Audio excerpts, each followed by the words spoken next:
ما تدخل لبيت خالك تمام. تهرب حشيش. هذا حشيش هذا. لا. ها شوف. اوه هذا كربون. اوه هذا مخدرات هذا. هذا مخدرات يا مقريم. لا هذا كربون. ايش من كربون؟ هذا كربون. علي الطريق اني عاد ادخلك داخل، عاد اخليك سجن صيدنايا. هذا كربون روح. شو هذا؟ مخدرات لا تكذبوش علينا. الكربون هذا يصنعون له الاطباش. جزاكم الله. الاطفال هذا يعني لا حول ولا قوه، اخطر من الشيطان الرجيم.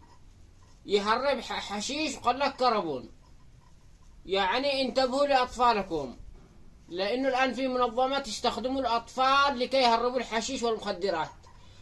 هذا عرفوا حشيش برغم اننا ما عرف الحشيش ولا عرفه، بس صورته غريب. استغفر الله العظيم. لا تستغفر ربك، لانه هذا بيقودك الى جهنم. انت الان تتبع خطوات الشيطان الرجيم. من الذي اعطاك هذا؟ من؟ هذا واحد صاحبي. من صاحبك؟ على غير هذه الهربات ولا التفاهه الكلام، على غيري مش عليا.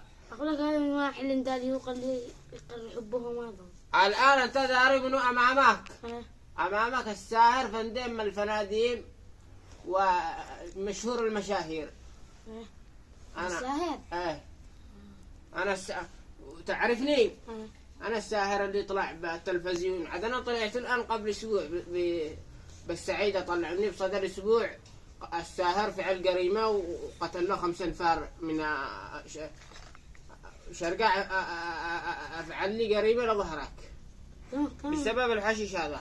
لا هذا اللي كربون. هذا اللي يشمونه، لا تصدقوش. هذا الكربون اللي يشمونه كذا، يفحتتنه جالسوا يشمونه. على غيري ذا الكلام. هذا ما يمشيش على الساهر. أنا درسته بمدرسة صالح يا حبيبي. يعني المزناوة دخل من هنا وخرج من هنا. المزناوة درسنا كله، الدماغ كله مزناوة. هذا الخبر على غيري نفدالك. أقول لك كده. شوف، لا تلعب يا صغير، لا تلعب بالنار، لا تلعب. سيب البحر لبحاره والعب لك على الشاطئ. نحن درسنا المزناوة في مدرسة عفاش نفدالك. أنا مش تقدر ليش أنا الساهر أبوهم كلهم. تمام. يلا ادخل معي بيت خالك. عيني بيت خالك.